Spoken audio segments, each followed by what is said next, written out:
Hi guys, so this is just a supplementary presentation for the ebook that we're making available from the Pro Sport Academy Therapy Mentorship. So 5 tips for the stubborn hamstring. Stubborn is a bit of a tongue-in-cheek word. Obviously, if we want to define it, difficult to move. So a hamstring pain or symptoms that you're just struggling to allow the athlete to feel pain-free and move uninhibited or protective.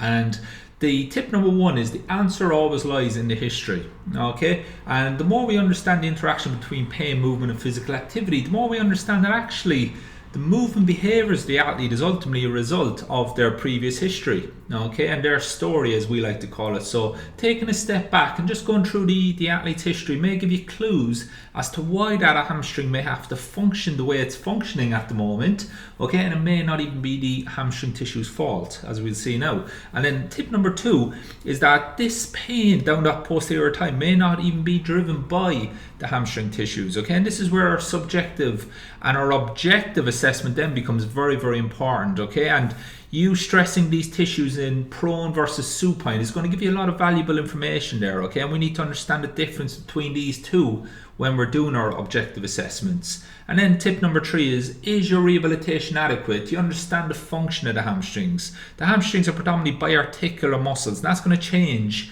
the rehabilitation that we're going to do with an athlete versus a set of muscles that are just crossing through one joint, okay, because the hamstrings have a massive force absorption and force direction component that we need to take into consideration.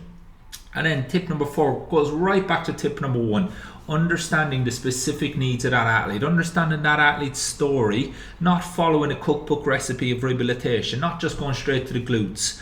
Okay, we need to understand why that athlete's moving the way they're moving, and every single athlete is different, okay. And then the last bit, don't underestimate the role of the gastrocnemius in helping the hamstrings function. When that foot hits the floor, the hamstrings and the gastrocs are working well together, and they should be working well together. And if they're not, then personally, in my opinion, I see a lot of issues then where that hamstring may have to do a little bit too much, okay. So again, the hamstrings, it may not even be their fault.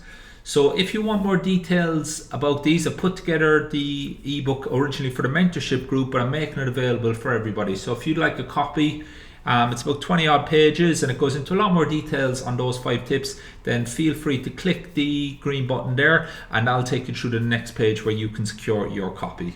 Thanks very much for listening.